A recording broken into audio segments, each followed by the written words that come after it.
ایک دفعہ ایک ملک کا بادشاہ بیمار ہو گیا۔ جب بادشاہ نے دیکھا کہ اس کے بچنے کی کوئی امید نہیں تو اس نے اپنے ملک کی رعایا میں اعلان کروا دیا کہ وہ اپنی بادشاہت اس کے نام کر دے گا جو اس کے مرنے کے بعد اس کی جگہ ایک رات قبر میں گزارے گا۔ سب لوگ بہت خوفزدہ ہوئے اور کوئی بھی یہ کام کرنے کو تیار نہ تھا۔ اس دوران ایک کمہار جس نے ساری زندگی کچھ جمع نہیں کیا تھا، اس کے پاس سوائے ایک گدھے کے کچھ نہ تھا۔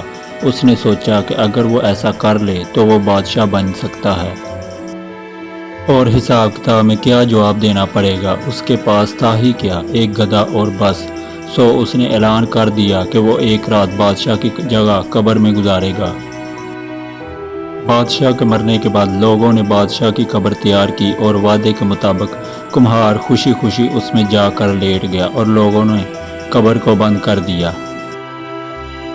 کچھ وقت گزرنے کے بعد فرشتے آئے اور اس کو کہا کہ اٹھو اور اپنا حساب دو۔ اس نے کہا بھائی حساب کس چیز کا، میرے پاس تو ساری زندگی تھا ہی کچھ نہیں سوائے ایک گدھے کے۔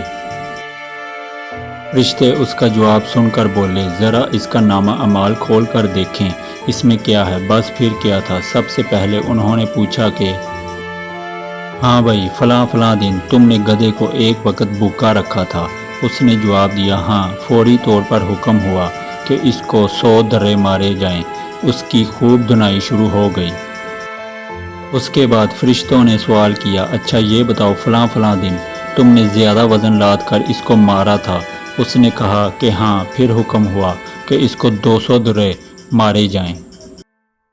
پھر مار پڑنا شروع ہو گئی، غرض صبح تک اس کو مار پڑتی رہی۔ صبح سب لوگ اکٹھے ہوئے اور قبر کشائی کی تاکہ اپنے نئے بادشاہ کا استقبال کر سکیں۔